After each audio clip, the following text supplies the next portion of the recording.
Hello everyone, उम्मीद करता हूँ आप सब लोग बहुत अच्छे होंगे। ये क्वेश्चन आपसे पूछा गया था 5 मार्क्स में। कभी कभी ऐसा होता है, कुछ क्वेश्चन ऐसे आ जाते हैं पेपर में जो कभी पूछे ही नहीं गए हैं।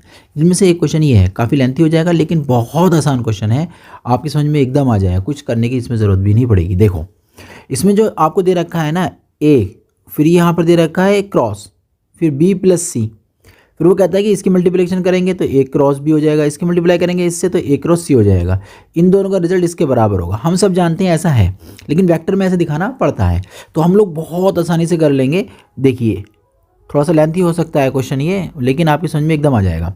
गिवन दैट वेक्टर ए दे रखा है आपको a1i, a2j, a3k।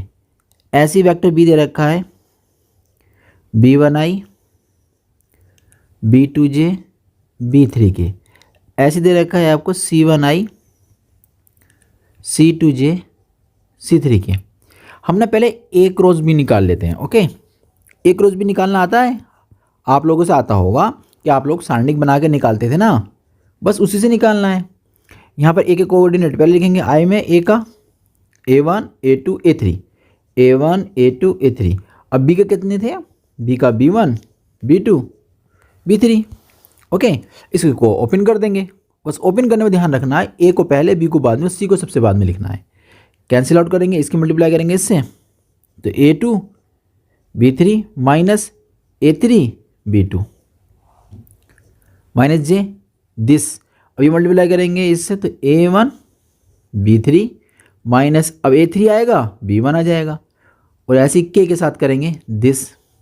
मल्टीप्लाई करेंगे इससे, तो a1 b2 माइनस, अब a2 हो जाएगा b1 हो जाएगा। तो इस तरीके से हमने निकाला ए क्रॉस बी। हमें ना फिर निकालना है ए क्रॉस सी। तो ए क्रॉस सी चाहो तो डायरेक्ट भी लिख सकते हो आप, ठीक है, नहीं तो फिर आप एक बार फिर निकाल लीजिए डिटरमिनेंट्स बनाकर, सारणिक बनाकर, कोई दिक्कत नहीं है। इसमें के कोऑर्डिनेट सब जानते हैं, a1 a2 a3। सी के कोऑर्डिनेट c1 c2 c3 हो जाएंगे। तो यहाँ से कैलकुलेट करेंगे तो सबको पता है क्या आएगा। मल्टीप्लिकेशन करेंगे इसकी, इधर a2 आएगा c3 आएगा, माइनस a3 आएगा तो c2 आएगा। Very good.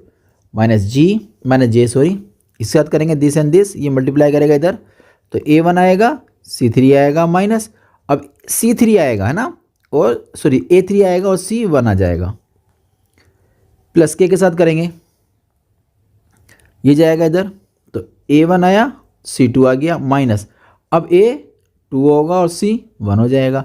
तो हमने ये सारे पार्ट्स निकाल लिए हैं। ओके, इससे हम समीकरण 1 बोल देंगे, हमें ज़रूरत पड़ेगी इसकी, इस समीकरण सेकंड बोल देंगे। अब देखते हैं हमें क्या निकालना है।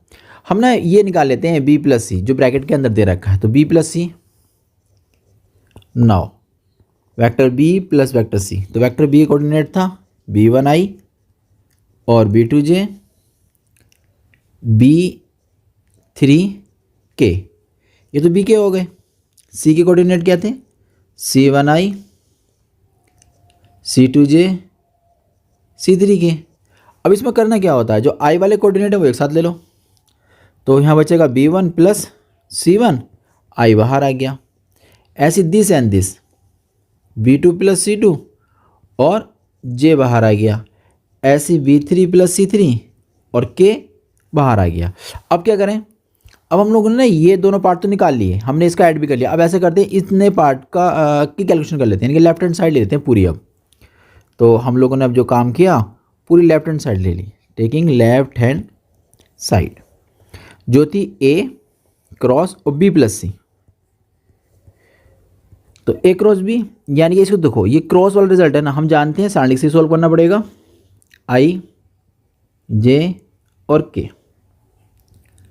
पहले a दे रखा है a1 a2, और दूसरा दे रखा है b प्लस सी। b प्लस सी में i का कोऑर्डिनेट सबको पता है कि पहले फर्स्ट वाले आएंगे, फिर j के साथ सेकंड वाले आएंगे, है ना, b2 और c2, और उसके साथ आएंगे थर्ड वाले b3 आएगा ना, तो b3 और c3 आ जाएंगे।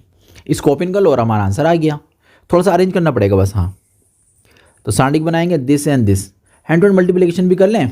अगर आपके पास थोड़ी सी कैलकुलेशन करने की कैपेसिटी ज़्यादा है तो आप कर सकते हैं, इसकी direct multiplication this and this कर सकते हैं, नहीं तो आप एक बार ब्रैकेट करके यूज़ करके लिख सकते हैं। मैं तो डायरेक्ट कर रहा हूँ, इसकी मल्टीप्लाई करूँगा मैं इससे, तो हो जाएगा a2 और c3, और जब इससे मल्टीप्लाई करेंगे तो आ जाएगा a2 C3, sorry A2 B3 A2 C3 minus, अब ये मल्टीप्लाई करेंगे इधर ना, तो ये माइनस के साथ आएंगे, A3 आएगा और B2 आएगा और A3 आएगा C2 के साथ आ जाएगा। ओके, तो I के साथ दोनों हो गए, I बंद हो गया।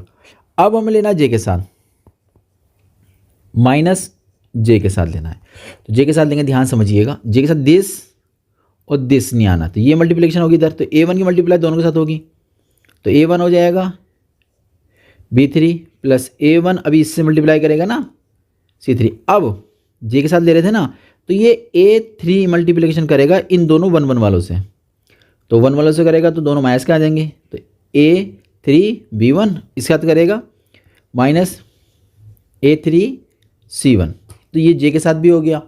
अब हम लोग निकालेंगे K के साथ, प्लस K के साथ, K के साथ लेंगे तो ये रिजल्ट नहीं आना, ये नहीं आना, है ना। अब मल्टीप्लिकेशन होगी इनकी, तो A1 की पहले मल्टीप्लाई करनी पड़ेगी हम लोगों को, करिए A1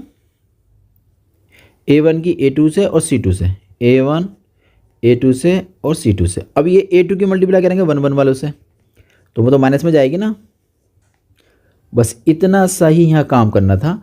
अब थोड़ा सा यहाँ दिमाग लगाएंगे हल्का सा, बस वो क्या लगाएंगे, यहाँ जाने के बाद जो हमने समीकरण एक बनाई थी ना, उसमें A और C वाले टर्म थे, देखो है ना, A C वाले, क्योंकि A क्रॉस C निकाला था आपने, और दूसरी समीकरण बनाई थी ना A क्रॉस B वाली, तो उसमें A और B वाले टर्म थे, है ना, तो यानी कि AB वाले टर्म हम एक साथ करेंगे और AC वाले टर्म को हम एक साथ करेंगे। ओके, तो यहाँ पर हम लोग AB वाले को एक साथ करेंगे, यानी कि इस वाले टर्म को इस वाले टर्म को एक साथ रखेंगे, और जो दो बच गए उनको अलग करेंगे। ओके, ध्यान समझिएगा, बड़ा मज़ा आएगा।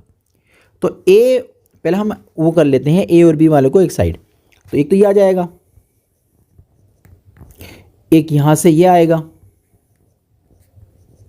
ओके, अब माइनस J के साथ कौन कौन आता है देखिए, माइनस J के साथ कौन आ रहा है,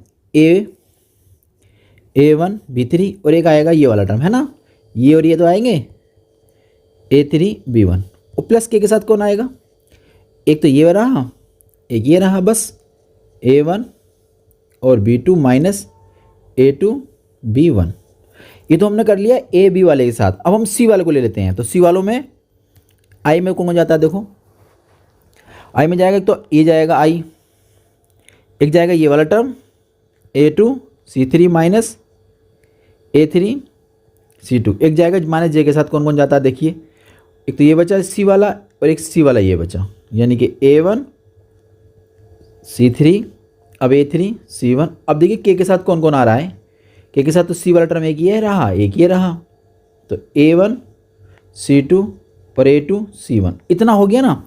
बस इतना हो जाने के बाद हम लिख देंगे using equations first and second, बस इतना समझिए। तो देखिए ये जो रिजल्ट आपके सामने इतना दिखाई दे रहा है ना, इतना रिजल्ट जो आया है, ये एक्चुअली में ये रिजल्ट समीकरण एक कुछ देखिए आप, समीकरण एक ये रही, पूरे समीकरण को आपको शो कर रहा होगा। तो अब कुछ नहीं करना है, बस यूजिंग कर लिया आपने, बराबर लिख दीजिए। ये तो A क्रॉस B का रिजल्ट है पहला वाला, AB वाला जो आया है, और जो AC वाला रिजल्ट आ रहा है, तो प्लस में ये A क्रॉस C का रिजल्ट है। तो ये तो हमें प्रूफ करना था। तो उम्मीद करता हूँ ये क्वेश्चन आपकी समझ में आ गया होगा। मिलते हैं एक नए क्वेश्चन के साथ।